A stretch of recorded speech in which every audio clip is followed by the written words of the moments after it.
Good morning, students. Class 9th. Why do we fall ill? इसमें बेटा हमने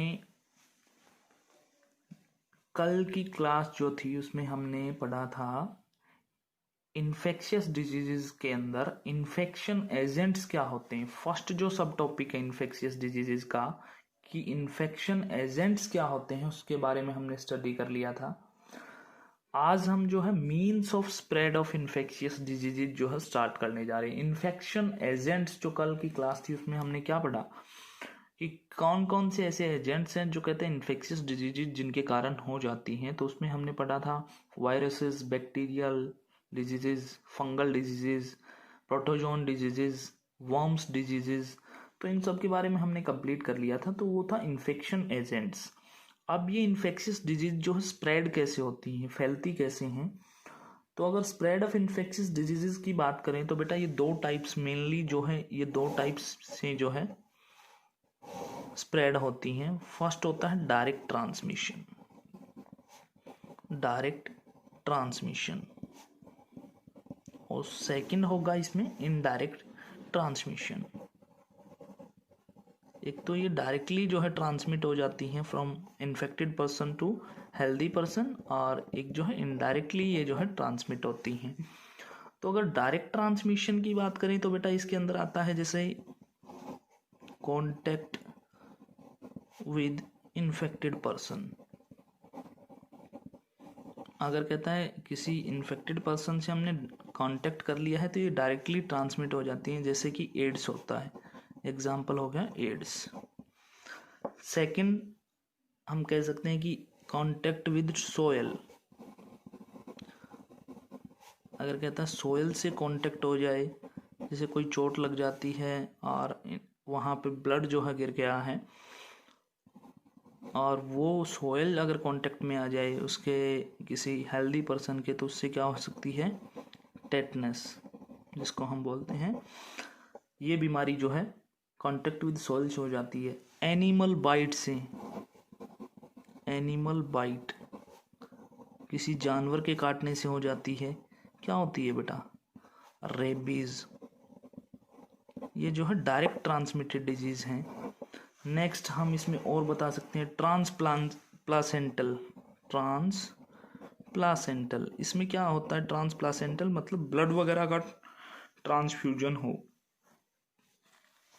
direct contact में आए इन्फेक्टेड पर्सन के। तो इसमें हम एड्स भी कह सकते हैं, सिफेलिस। ये बीमारियां जो है बेटा क्या हो जाती हैं ट्रांसप्लासेंटल से ट्रांसमिट होती हैं और डायरेक्ट ट्रांसमिटेड डिजीज कहलाती हैं। और सेकंड था हमारा इनडायरेक्ट ट्रांसमिशन या इनडायरेक्ट ट्रांसमिटेड डिजीजेज। तो ये जो है बेटा कैसे होती हैं थ्रू वेक्टर्स। इनके लिए किसी ना किसी चीज़ की ज़रूरत होती है। जैसे मलेरिया जो है किससे होता है बेटा कंटामिनेटेड फूड, वाटर या इनसे होता है। तो ये जो है malaria vector contaminated food, water इनसे होता है। और या फिर वेक्टर क्या होता है, एक जो है मॉस्किटो की ज़रूरत होती है जिससे फिर क्या होता है मॉस्किटो जो है इन्फेक्टेड पर्सन का ब्लड सक करके लेके आता है और फिर जो है कहाँ ट्रांसमिट कर देता है हेल्दी पर्सन के अंदर, और वो क्या हो जाती है मलेरियल डिजीज हो जाती है। वो हेल्दी पर्सन जो है मलेरिया से इन्फेक्टेड हो जाता है। सेकंड हम इसमें बता सकते हैं through contaminated food and water. Through contaminated food and water जो अभी मैं आपको बता रहा था, फूड एंड वाटर। इससे क्या क्या हो सकता है, कौन कौन सी बीमारियां हो सकती हैं बेटा अमीबियासिस, हेपेटाइटिस एट्सेट्रा। ये बीमारियां जो है कंटामिनेटेड फूड और वाटर से हो सकती हैं। कुछ जो है एयर से ट्रांसमिट हो जाती हैं, तो ये इनडायरेक्टली ट्रांसमिट हो रही हैं। आपने देखा इसमें कांटेक्ट विद इन्फेक्टेड पर्सन से डायरेक्ट ट्रांसमिट हुई, कांटेक्ट विद सॉइल में आने से डायरेक्ट ट्रांसमिट हुई, एनिमल बाइट से डायरेक्ट प्लासेंटल ब्लड वगैरह का ट्रांसफ्यूजन हुआ तो डायरेक्ट ट्रांसमिट हो गई। और इनमें थ्रू वेक्टर की ज़रूरत पड़ रही है, या फिर कंटामिनेटेड फूड और वाटर की, या फिर एयर की ज़रूरत पड़ रही है, तो ये एयर ट्रांसमिटेड डिजीजेज होती हैं। जैसे कि इसके एग्जांपल, इसका तो बिल्कुल जनरल है कॉमन कोल्ड जो है एयर से ट्रांसमिट होती है। टीबी, ट्यूबरकुलोसिस जिसको बोलते हैं, निमोनिया, ये सब जो है एयर ट्रांसमिटेड डिजीज हैं। और लास्ट इसके अंदर फॉर्माइट बोर्न डिजीज। ये जो है कैसे होती हैं बेटा? फॉर्माइट बोर्न डिजीज जो है वो कैसे होती हैं? जो आर्टिकल्स हमने किसी इन्फेक्टेड, या हम कह सकते हैं जो इंस्ट्रूमेंट्स हमने किसी इन्फेक्टेड पर्सन पे यूज किए, और उन इंस्ट्रूमेंट्स से जो है उनको दोबारा यूज करने से किसी हेल्दी पर्सन पे कोई अगर बीमारी हो गई है, जैसे कि आजकल चल रहा है कोविड-19, अगर किसी इन्फेक्टेड पर्सन ने डोर हैंडल्स को छू लिया, या बर्तनों को छू लिया, या गारमेंट्स वगैरह को, हम कह सकते क्लोथ्स को छू लिया, तो उससे क्या हो जाता है? वो इन्फेक्ट हो गया वो, और उसी चीज को अगर कोई हेल्दी पर्सन फिर टच करेगा तो क्या हो जाएगा? कोविड-19 ट्रांसमिट हो जाएगा। तो इसको हम क्या बोल सकते हैं? इसका एग्जांपल हम कोविड-19 दे सकते हैं।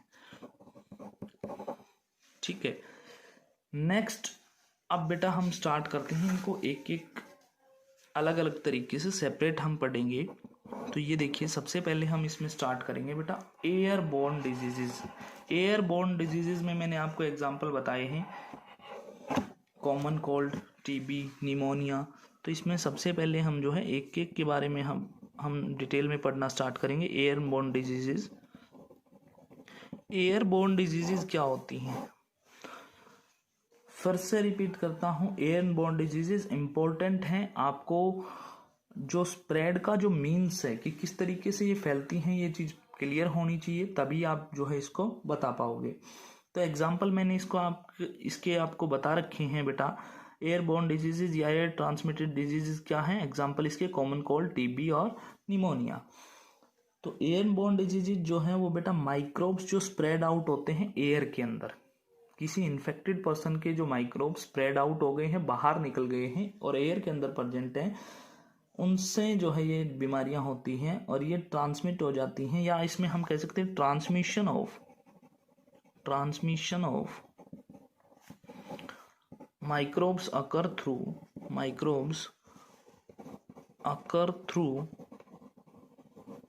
little droplets cuffed out by an infected person who sneezes or coughs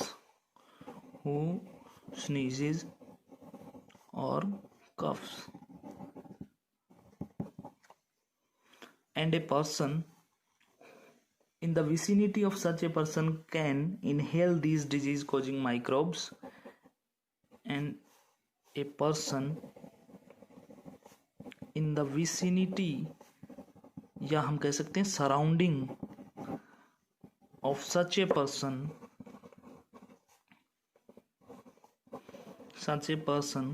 can inhale these disease causing microbes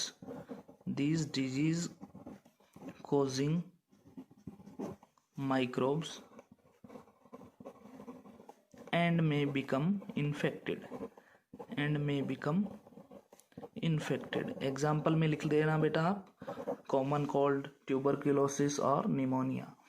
तो ये देखिए एक बार समझिए, एयरबोर्न डिजीजेज में बेटा माइक्रोब्स का ट्रांसमिशन होता है थ्रू लिटिल ड्रॉपलेट्स, छोटी छोटी बूंदों की फॉर्म के अंदर ये जो है ट्रांसमिट होगा। जो कि कहाँ से आई है ये little droplets?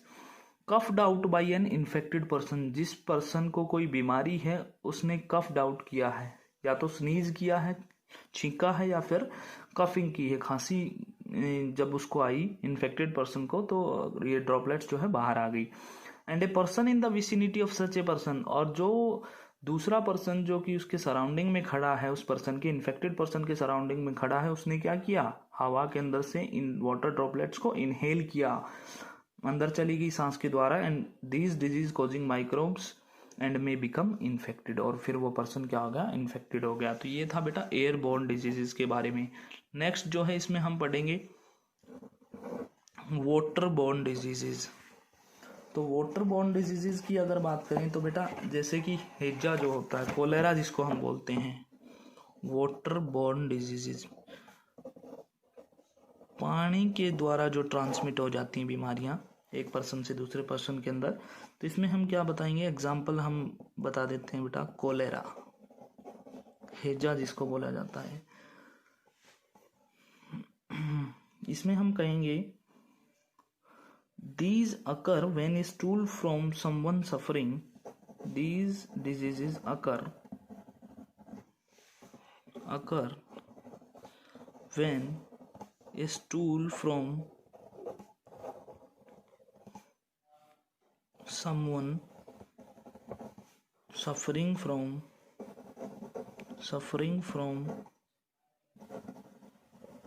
an infectious gut disease such as cholera और अमीबियासिस भी हम कह सकते हैं, gets mixed with drinking water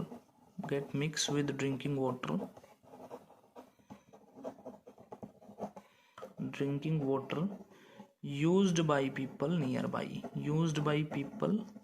nearby.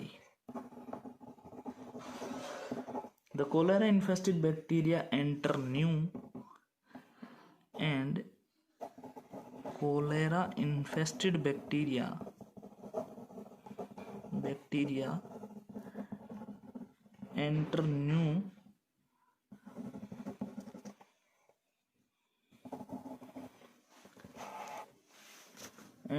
host through water.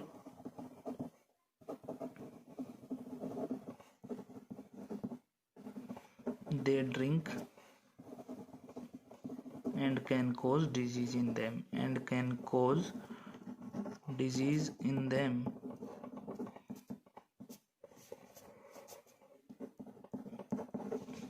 तो इसमें हम क्या बताएंगे बेटा, देखिए ये बीमारी जो है कैसे होती है।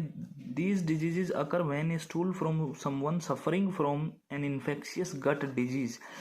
ये बीमारी इस तरीके से फैलती है, अगर कहता है किसी का वेस्ट मटेरियल जो है किसी पर्सन का जो कि जिसको ये बीमारी हो रखी है, गट डिजीज का मतलब कोई अंदर की इंटेस्टाइन की अगर डिजीज, इंटेस्टाइनल डिजीज, जैसे लार्ज इंटेस्टाइन के अंदर इन्फेक्शन हो गया या स्मॉल इंटेस्टाइन के अंदर इन्फेक्शन है, तो वो बीमारी अगर कहता है इन्फेक्शन है उसी के कारण उसको कोलेरा हो रखा है, हैजा है, ठीक है। तो कहता है अगर कोई इन्फेक्टेड पर्सन का स्टूल जो है उस पे कोलेरा के जो बैक्टीरिया हैं वो प्रेजेंट रहेंगे और वो कोलेरा का जो बैक्टीरिया है वो मिक्स हो जाए किसके साथ, ड्रिंकिंग वाटर के साथ, या ये जो अनडाइजेस्टेड मैटर है या वेस्ट मटेरियल जो है इन्फेक्टेड पर्सन का मिक्स हो जाए ड्रिंकिंग वाटर के साथ और वहाँ के लोगों के द्वारा उस वाटर को फिर यूज कर लिया जाए, तो कोलेरा का जो बैक्टीरिया है वो एंटर करेगा नए होस्ट के अंदर, नए शिकार के अंदर वो एंटर करेगा थ्रू वाटर के द्वारा, and they drink and cause disease in them. और जो लोग ये पानी पी रहे हैं उनके अंदर जो है ये बीमारियां हो जाएंगी। नेक्स्ट हम इसमें बता सकते हैं बेटा सेक्सुअली ट्रांसमिटेड डिजीज, जैसे एग्जांपल इसका क्या होता है, एड्स जो है या सिफेलिस जो है ये सेक्सुअली ट्रांसमिटेड डिजीज होती हैं। थर्ड इसमें हम क्या बताएंगे बेटा, एसटीडीज, या हम क्या कह सकते हैं सेक्सुअली ट्रांसमिटेड डिजीजेज। एसटीडीज की फुल फॉर्म क्या होती है, सेक्सुअली ट्रांसमिटेड डिजीज। तो इसका एग्जांपल हम क्या बता सकते हैं बेटा, सिफेलिस एंड एड्स। एड्स की फुल फॉर्म क्या होती है, एक्वायर्ड इम्यूनो डेफिशिएंसी सिंड्रोम। तो ये जो पैथोजेंस हैं ये बेटा कहता है कि सेक्सुअल कांटेक्ट हम करते हैं वन पार्टनर टू अदर, तो ये डिजीजेज जो हैं फिजिकल कांटेक्ट से स्प्रेड नहीं होती हैं, ये सेक्सुअल कांटेक्ट से स्प्रेड होती हैं।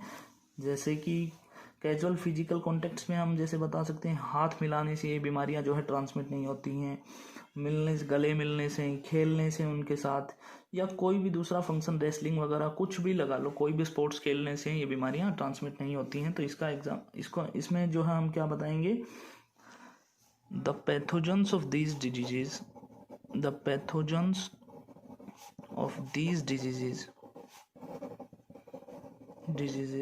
are transmitted by sexual contact from infected person to person with healthy person.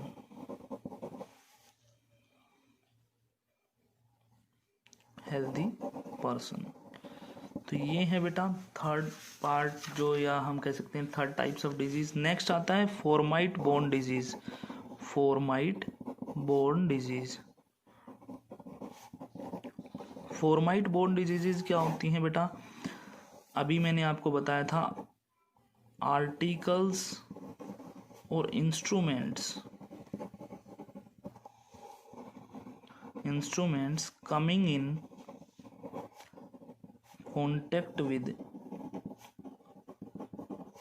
patient act as source of infection. These are called formate borne diseases. Example मैंने इसका क्या दिया था बेटा? कोविड-19। अगर किसी इंस्ट्रूमेंट को किसी इन्फेक्टेड पर्सन ने टच कर लिया और उसी को फिर दूसरा टच कर रहा है और वो जो है हेल्दी पर्सन इन्फेक्टेड हो गए उसकी वजह से, तो वो क्या कहलाएंगी? फोर्माइट बोर्न डिजीज। जैसे सेविंग ब्लेड जो है एक पर्सन ने यूज़ किया और फिर उसके बाद और वो पर्सन जो है इन्फेक्टेड है, उसको पता नहीं है कि वो इन्फेक्टेड है, या पता होने के बावजूद भी जो है उसकी ब्लेड को कोई दूसरा यूज कर रहा है, सेविंग ब्लेड को, तो वो जो बीमारी है वो ट्रांसमिट हो जाती है फ्रॉम वन पर्सन टू, या infected person to healthy person और one person to another person. तो ये क्या कहलाती है बेटा? Fomite borne diseases. और लास्ट हम इसमें बता सकते हैं स्प्रेड थ्रू वेक्टर्स। वेक्टर्स में मैंने आपको बताया था बेटा, जैसे कि मलेरियल पैरासाइट जो होता है वो क्या करता है? मलेरिया में एक मॉस्किटो जो है वो इन्फेक्टेड पर्सन का ब्लड सक करता है और एक हेल्दी पर्सन के अंदर ट्रांसमिट कर देता है। इस तरीके से मलेरिया का जो पैरासाइट है वो इन्फेक्टेड पर्सन से हेल्दी पर्सन के अंदर ट्रांसमिट हो गया, और जो हेल्दी पर्सन था फिर उसको क्या हो जाएगा? मलेरिया। तो स्प्रेड थ्रू वेक्टर्स इसमें हम लास्ट बता सकते हैं, स्प्रेड थ्रू वेक्टर्स। इसमें हम कह सकते हैं एग्जाम्पल मलेरिया। तो आज के लिए इतना ही बेटा। कल हम जो है प्रिंसिपल ऑफ ट्रीटमेंट पढ़ेंगे इसका, इन्फेक्शियस डिजीज का। कि आप देखो, पहला मैंने इसमें फर्स्ट पार्ट पढ़ाया कल की क्लास जो थी उसके अंदर, कि इन्फेक्शन एजेंट्स क्या क्या हो सकते हैं। दूसरा, ये ट्रांसमिट किस तरीके से हो सकती हैं, ठीक है, स्प्रेड किस तरीके से होती हैं इन्फेक्शियस डिजीजेस। तो स्प्रेड का मैंने आपको बता दिया, सेक्सुअली ट्रांसमिटेड डिजीज हैं, फोर्माइट बोर्न डिजीज हैं, स्प्रेड थ्रू वेक्टर्स के द्वारा ये स्प्रेड हो जाती हैं, एयर से जो है स्प्रेड हो जाती हैं, वाटर से स्प्रेड हो जाती है, कंटामिनेटेड फूड वगैरह से जो है स्प्रेड हो जाती हैं। कल अब हम इसमें पढ़ेंगे अगर ये स्प्रेड हो गई हैं तो अब इनको ट्रीट किस तरीके से किया जाए। तो कल हम इसका नेक्स्ट पार्ट पढ़ेंगे, प्रिंसिपल ऑफ ट्रीटमेंट, की अब इनको ठीक किस तरीके से किया जाए। तो आज के लिए इतना ही। Thank you and have a nice day.